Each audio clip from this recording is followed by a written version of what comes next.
Alright, welcome back YouTube on another project. Doing a 1980 Cutlass. Got a nice healthy motor. We got all the chrome pulled off right now. Getting a lot of it powder coated satin black to offset the gloss black. Pardon me, she's a little dirty right now. Overall, this is what we came to see. Last time I did this, I didn't include the part number or anything in the original video. So on this one, let's go ahead and pull up a part number. And this is just the front end kit of Wilwood brakes for this car. Oh, you got a nice clear shot. There you go. Haven't really opened it up yet. We're just starting now. Got instructions, brake pads. Every piece should pretty much be here. And we're going to have to start with the disassembly first. Always a good idea to order a second set of those if you're going to have the car for a while. It's a quick build, don't worry about it. These will be your brackets for hooking to the existing calipers. Possibly for the dust cover, but I'm not exactly sure. This car did have big 4G auto staggered wheels and tires on it. So honestly, this kit's gonna work out good for them anyway. As you can see, these Wilwood kits come with everything. There's your new calipers. Every piece will be in here. For granted, some of it's a slight mess right now. But bear with me. Oh, them are fancy. The hub and bearing cap. Looks like we'll put new bearings on this one as well. I'm going to put all this in the video anyway. Everything that we do. So bear with me. I'm going to pause for a moment. Get everything out in the open. And we'll watch this and do this together. Alright, we finished opening up our box here. And we got our new rotors. These are the adapters that connect them to the hubs. So we put new bearings in. It's got chases, inner and outers. This little box is a whole kit of all hardware. New seals. New washers for the bearings. There's the smaller set. There's probably a bigger set in here too. Yep, right there. And yeah, they do a good kit on these. So there everything is. And yep, calipers and adapters for the calipers. We'll start off. Here's your bearing cap. There'll be a big nut under there. Cotter pin as well. Probably a king nut. We're going to remove these, and honestly, I like to let the lines loose and just drip out all the old fluid. You don't want to put that crap in your brand new Wilwood kit. So there it be. Pull these. And then there should be, actually this is a set that is direct, so that plate is probably actually going to bolt right in here. Then new caliper on, but do remember you got to do this first. All the new hubs. We're going to go ahead and start tearing it down now. Alright, we did pop with tapping our screwdriver end a couple times. Let's sing focus. And these caps right here. And we'll simply just work your way around it. Try to do it evenly. That's probably why it's got dents in one side royal. But we don't care about these because these are getting thrown away anyway. This Wilwood kit came with a whole new set. There's a castle nut for the bearings. Holds all the bearings and crap in. There's a cotter pin in there. It's just covered in grease from 1980. It was made with the car. Okay, let me get the next piece. Alright, we just pulled our cotter pins out. It broke. Make sure to pick them up before you run them over with your tires. I don't care about these. They're just dummies. Don't let it fool you if this nut's loose. Honestly, I don't put mine on real tight, just snug, and that's it. Don't even need a wrench most times. Or snug it up and back it off to where it is loose. So there's our castle nut. And the washer right behind it. Simply take and pop a screwdriver on it. Got me touching my tools greasy. There that is. I had it, not anymore. Oh, the bearing's coming with it. Okay. There's your washer for your castle nut. And these right here would be the outer bearings, the smaller bearings of the two sets. Next thing we need to do is the brake caliper.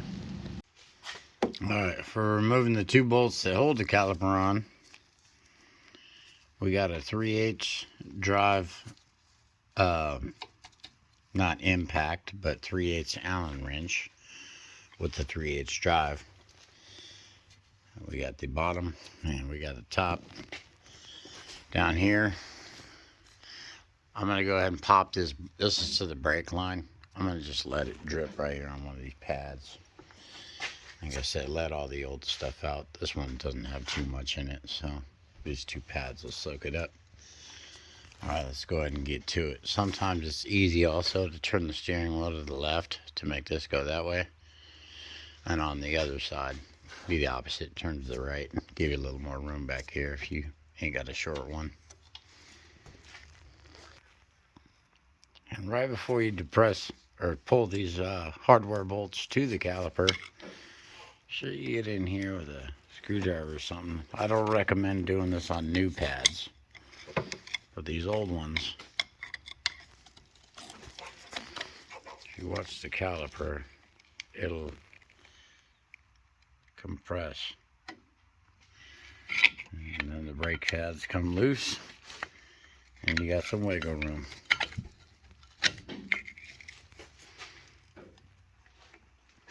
Yeah, as long as these pads shake a little bit, hear it. Loose enough, it'll pop right off.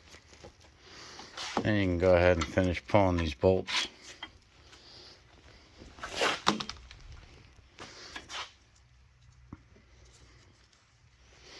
Sometimes they can be a little stubborn. Sometimes. Normally use air for this, but I want you guys to be able to hear me.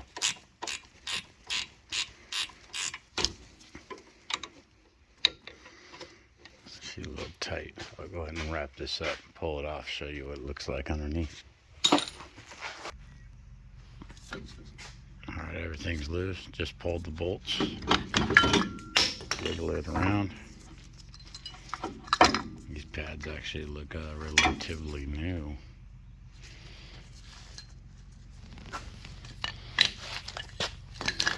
All aside that, everything here is getting replaced with the goods. So we pull our castle nut. The only thing back behind this will be a bearing, a seal. There's your seal right there on the outer edge, the black with the copper around it.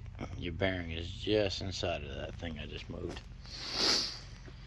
So the only thing I think will be changing, probably deleting this dust cover, putting the new hubs together with the bearings and the new seal. All new grease, all new brake fluid, use all new everything. Do yourself the favor while you're in there. Make it worth your while. So let me get the next pieces of this ready, figured out, and we'll go from there. Alright, now we're going to remove the dust cover. So that's probably a 7/16, 7/16, and 7/16. Now, if you stand back and look at, actually, I should probably hold on a minute until I get on the other side. That way I can show you exactly what this looks like from the driver's side, which the diagram is built. And it'll take a little bit of work, we got to drill and tap and die and cut the ears off. That side, that side. I'll probably use a die grinder and round it off with a grounder. I'd like it to look factory as possible and everything be correct. So let me go ahead and get the other side off. That way I can match up an exact diagram. Make it easy on everybody instead of backwards. Alright, we just popped the brake line. Right there. 7/16. Comes out of the bottom side of the caliper. Remember one thing when you go to do this. On a common caliper, you see the zerk will be on the upper end. Almost any caliper you ever do, the zerk will be on the upper end. It's because the air goes to the top. These things are gravity fed. That way you can bleed them correctly. So this right side passenger will not work on the left. I mean, it will, but you'll never be able to bleed the brake lines correctly.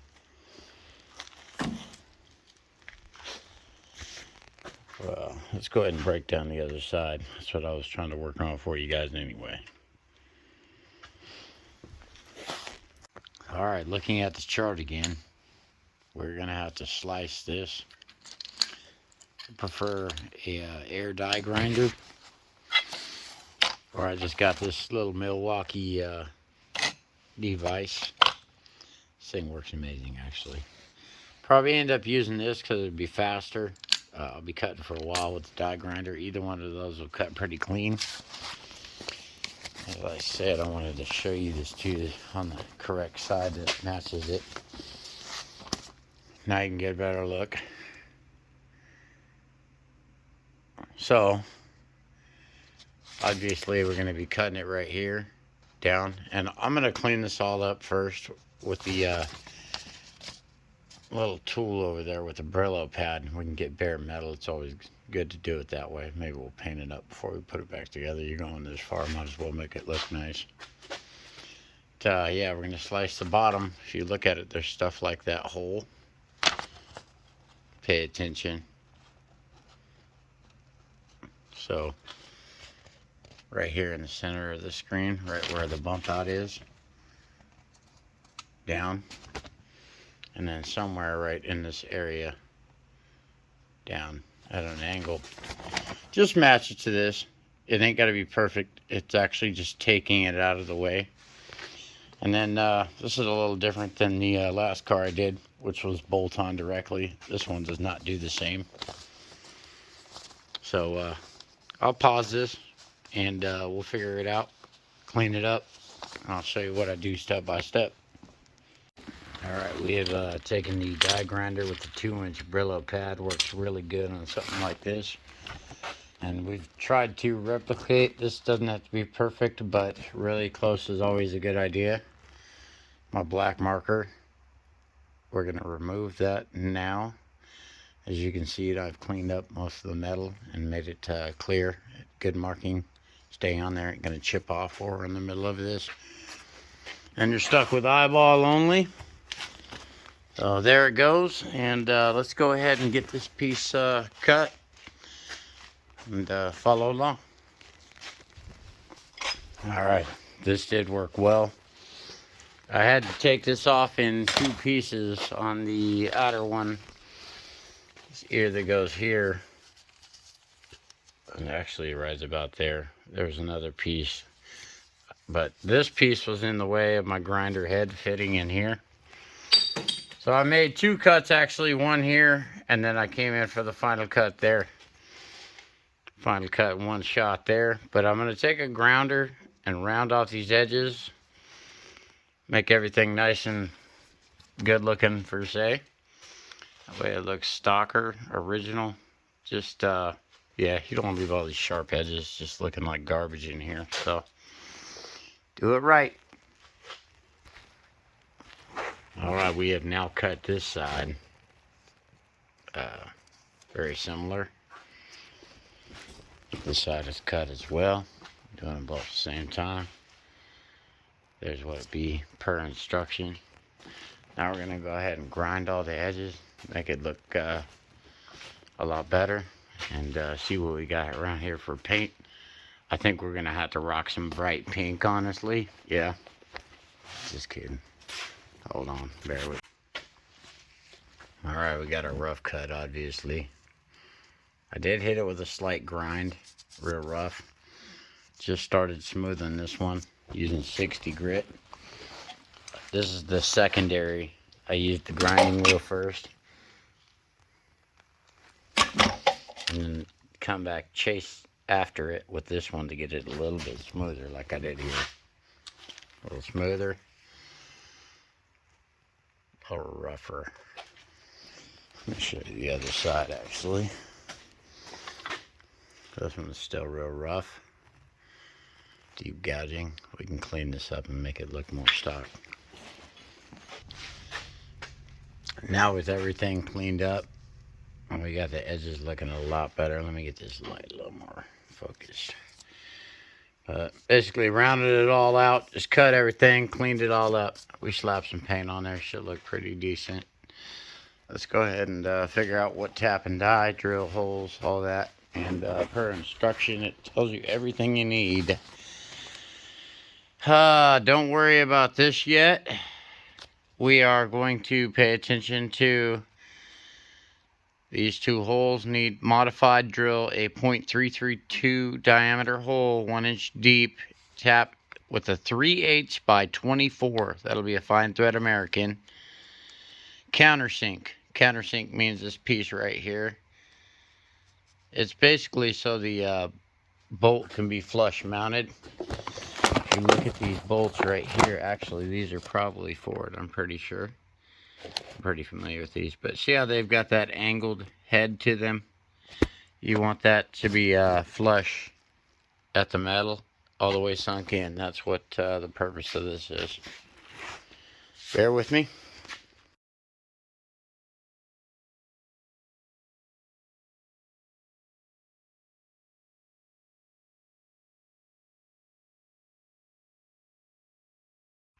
All right, I had to take a little break last night. We simply cleaned most of this. Nothing too fancy. Didn't take the ball joints or anything off. I'm gonna go too deep, but we did want to clean them up. There's both sides. Right here is where we cut, and right here is where we cut. Turned out not bad looking. So let's go ahead and start reassembling some of this stuff. And before we get to that, like I had showed in the directions earlier, I think we got to tap and die and increase the size on those two holes.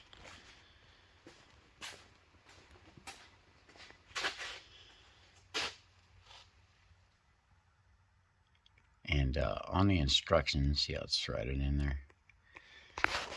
Same thing with that one. And these edges turned out pretty fair as well. Nothing too crazy. Just kind of got to do it and make it look good.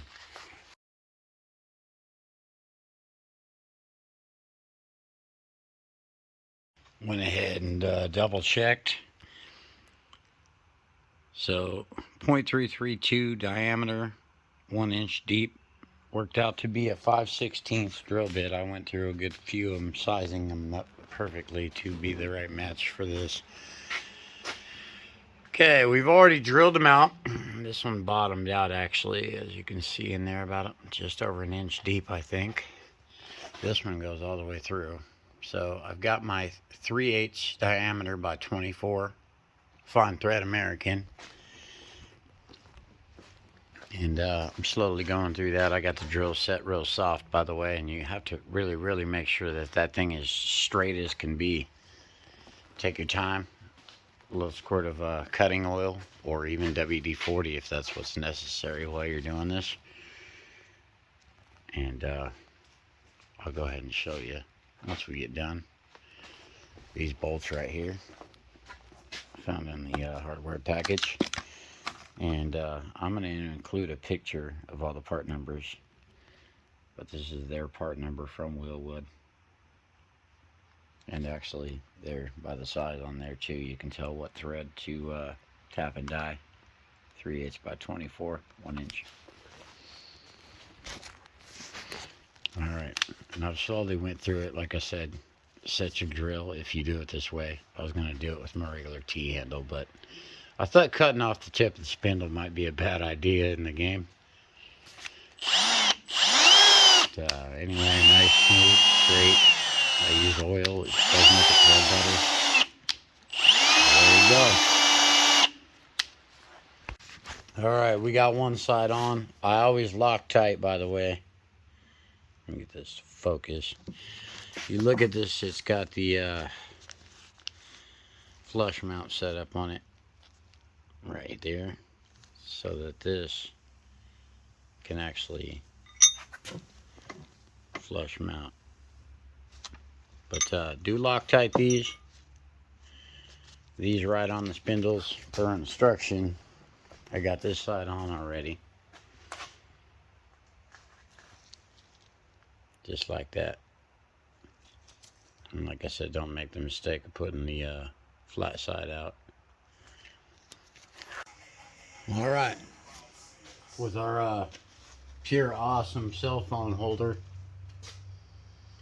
Okay, once again, Loctited our hardware here. Remember the side that dips in. Right here, I noticed something on the other side, right here at my pinky, tip of my pinky. This little ear right here actually has to be ground on both sides. Not in the instruction, but the bracket, when you put it on, catches like right here on my tip of my fingernail. Right there once again. So go ahead and buzz that real quick. It's just the slightest little bit. Not in the instructions, but I noticed it.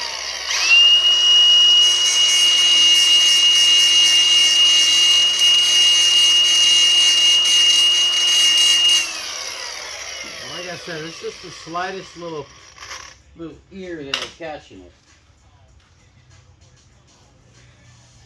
Now we're going to put this in, and that'll fit right now without, because if that ear wasn't ground off, it probably would suck the hardware crooked.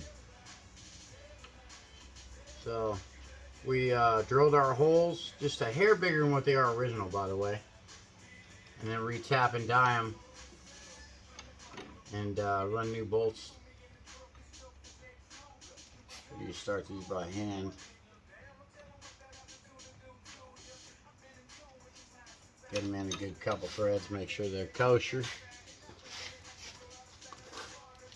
Whatever drill I use, I tend to put on light at first. Real soft.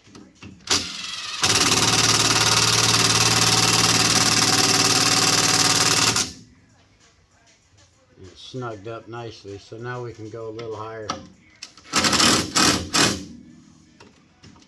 A little bit. And one little tap of high torque.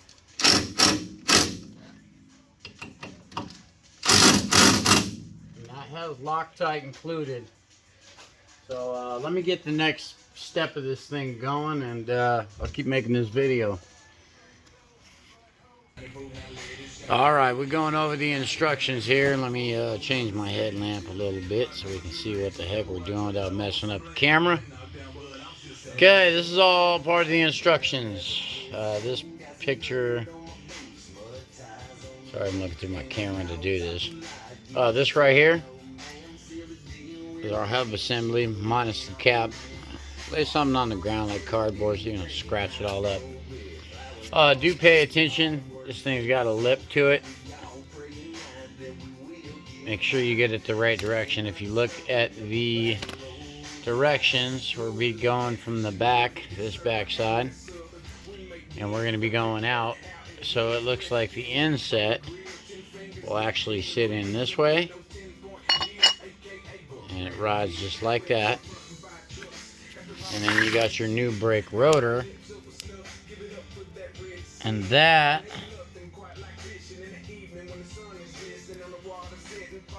looks like this has an inset as well. So it's flat on this side, inset on this side.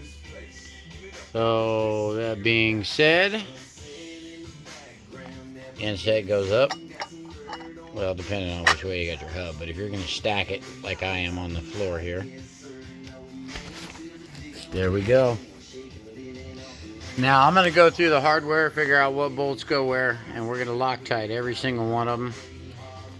And if anything is different or modified, I'll definitely make sure we add this to the video.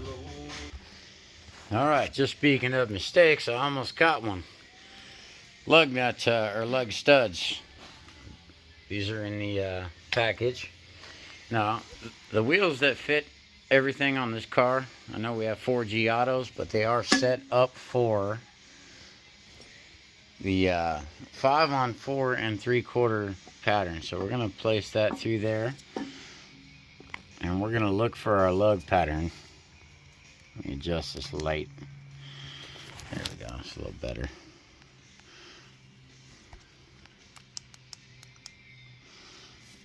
And I'm going to guess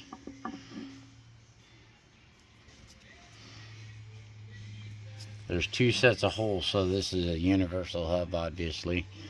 Our bigger set looks like the one we're going to want. If we go with the smaller set, it doesn't exactly fit. I'm trying to get all this in the video, but make sure you got the right lug pattern and put these studs in before you mount everything else to the back, because if you mount everything else to the back, then you won't be able to get your studs in. So bigger pattern on 1980 Cutlass, as far as these part numbers matching anyway. Okay, now these are our studs like I showed you previous. I Loctite about the width of my finger right here. You don't want to Loctite this in because the lug nut will lock on there eventually later. Make sure you use all of the matching 5 holes, the larger pattern of course, and that'll do your 5 on 4 and 3/4. The other pattern's probably 5 on 4 and a half. It's barely off. So we're going to put all those in. Same holes. And this cap, by the way, does unscrew off the tip. Okay, and this, simply drive them down.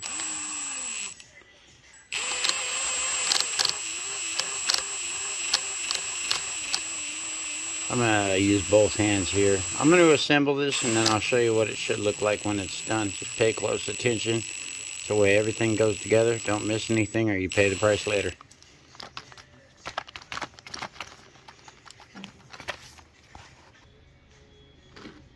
And it lines up as it should. Double check that before you assemble the rest.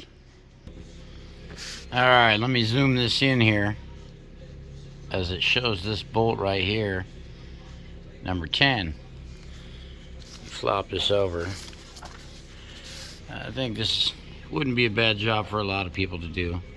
The ability 230 11 239. And not exactly everything is matching up number wise. So if that doesn't, same line right here. We got 3/8 by 16 by 1 inch long torque head. That's what these are. And it says also on the back of them too, somewhere here. Right there. 3/8 by 16 torque bit. So again, Loctite them. We're going to pop those in these 5 holes, and then we'll continue on to the outer piece, the rotor itself. Alright, now next piece for the rotor itself. If you look at it, let me zoom in. The mounting bolt for these to this adapter plate, number 9. So we're going to go number 9 right there. And that looks like 5/16 by 18 by 3/4 of an inch long. So we're gonna come over here to our set. We've got 5/16 by 18 torque. 12 pack doesn't exactly have a, that does look like about 3/4 of an inch long though, perfectly. So these would be our bolts for mounting the actual rotor to the whole assembly. And then about the last thing left is inner bearing, outer bearing, a seal, pop the cap on, all fresh grease. All right, we have now successfully built the hubs. Now we got to put the bearings in. Everything's Loctited and ready to go.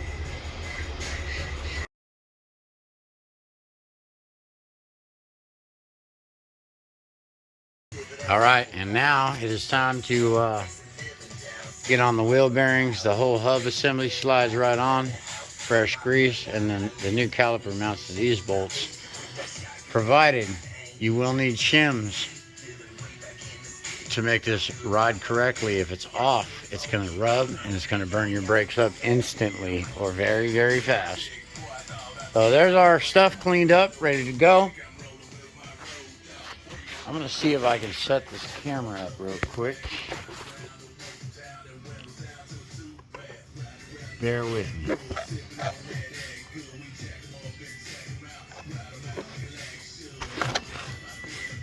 Generic camera holder.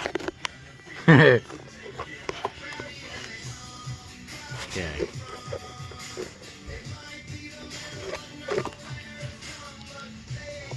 Maybe.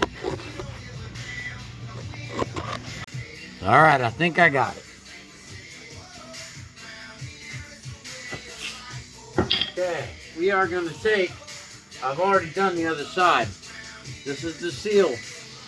This is the bearing for the back side that will ride just like that inside of the hub. This other bearing comes in from the front side on the hub like that, and then the washer for it, we have the original castle nut. So I'm going to start off right here. Here's a fresh bucket of grease. We are going to just saturate this thing, roll it around, push grease in, and get real nasty.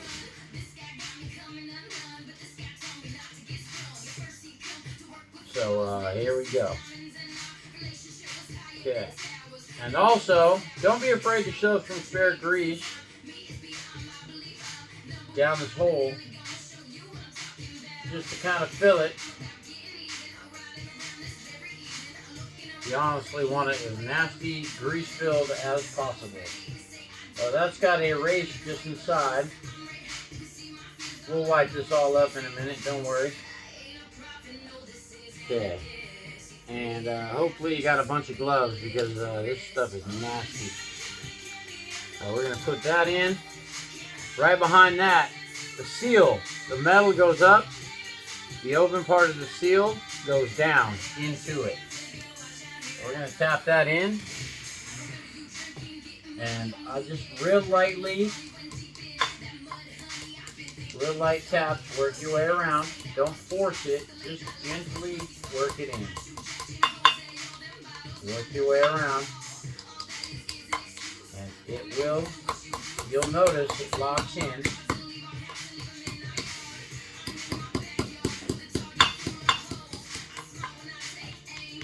Sometimes I use a big socket for it to keep it even, but I did the other side already. You definitely want to just make sure it's seated all the way. And like I said, real light taps. All right.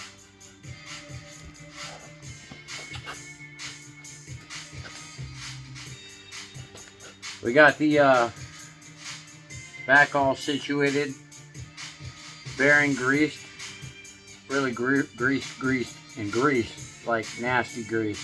Filled the hole, put the seal right behind it. Now we're going to get the front side of the hub, fill that with the bearing, do grease.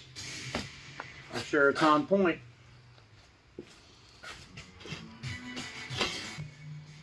Alright, was running out of storage on my old phone here. Anyway, I got the bearings and everything set together. Everything's pretty much ready. These two right here will mount the new caliper. They do require spacers. That's Loctite. We're going to wipe that off. I Loctite everything. Now, being finished product, I've already done this side. We put on the castle nut, the cotter pin, and she turns nice. Here's the new Wilwood caliper. 4-piston, I want to say. And also, that's just a pin to hold everything in place. But it's spaced, and you can tell that everything went good. So, there it be. Let me continue on the other side. I kind of got off track on you. We'll go ahead and get castle nut on, grease it, put the cap on, and then work on the caliper. Alright, castle nut and the washer. The spindle actually has a notch in it for it. I just got to find it. Use my finger here. Bear with me, I'm kind of multitasking. Right there on the back. That notch. You got a notch on this. Okay. So there's that. And while my fingers are covered in grease, I'm going to put that on, regular right hand thread. Going by hand first.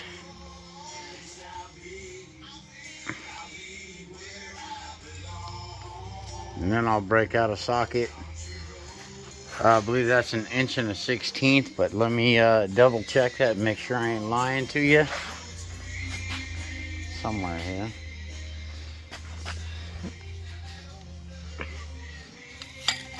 This one's for it right here. 1 1/16".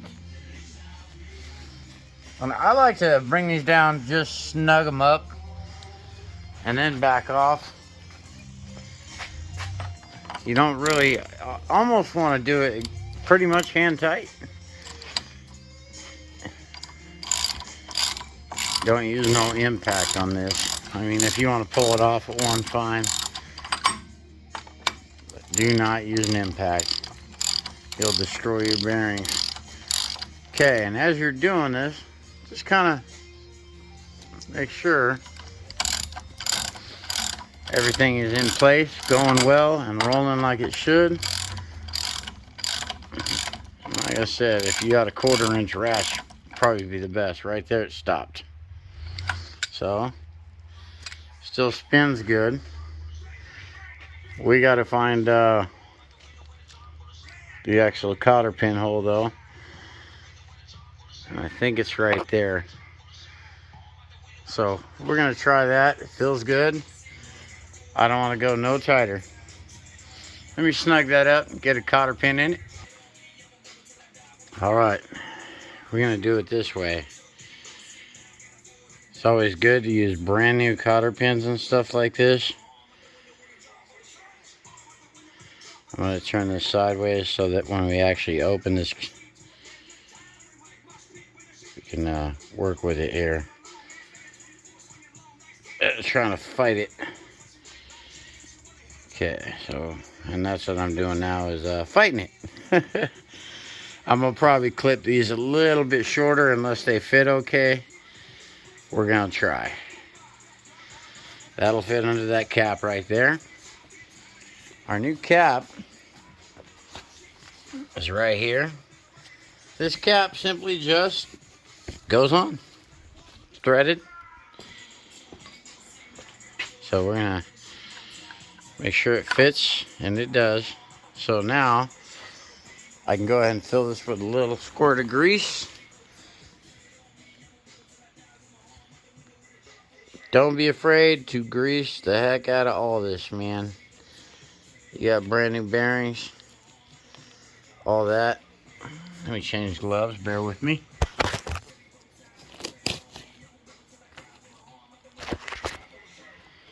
Okay, well, not change gloves. We're just gonna roll without it. Man up, mofo. Okay, thread that on nice and snug.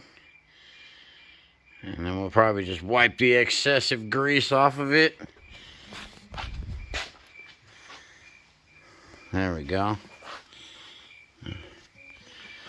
And no problem, spins great.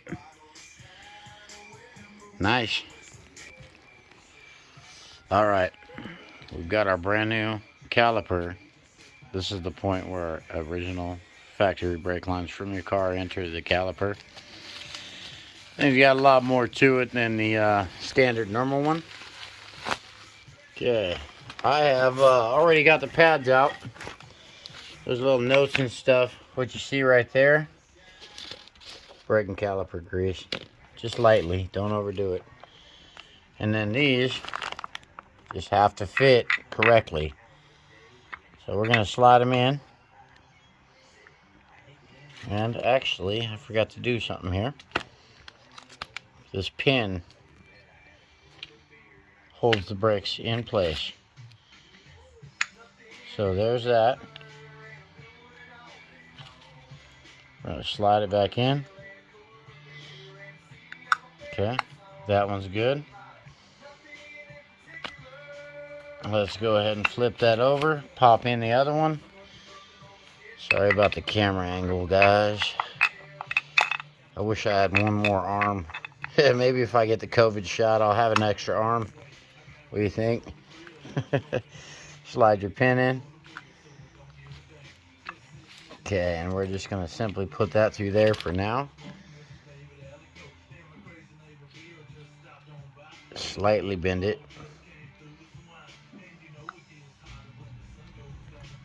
Yeah, if I can, hold on.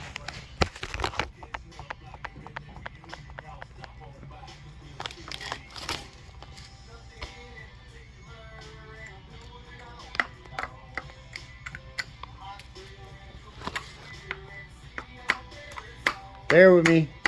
Trying to make sure this thing stays. Okay, we got her in. Okay, everything's in place. Spread these two apart. Nice and spread. Everything seats right, looks right. Remember, this ear and this ear go towards the inside of the car. It's going to be just like that on the passenger side. Well, basically, you want to slide it right on there. It should go on with no wiggling, no jiggling. Everything's loose. Lines up right to there if I can get a shot of it here. Okay, but do remember, between the new caliper, see the spacing? This kit has come with a whole bunch of washers, or so-called shims. These are the two mounting bolts. And what lined me up perfect, wide washer, one flat on each side, one flat. And then I got 3 washers on the inside. And per car varies, so don't expect to just put 3 shims in it, because your car might take none. Your car might take 6. So don't let me speak for you. You just got to put it on and make sure it ain't tight on either side, and the rotor can spin freely. Okay, let me go ahead and do this now. I'm going to put these in, and then I'll take some more footage. Alright, we just got our shims in. Thumbnail, 3 of them there. 1 over here with the wide washer. And what I was looking for, the really even spacing, free spinning, definitely a must. It has to work right. Last thing left is this little brake line right here. And it comes with original new washers. We're going to clean the hell out of that, put that on. And yeah, it's a wrap. Welcome to Wilwood. Any questions or comments, please let me know. I'll do what I can to help everybody. Thanks for watching.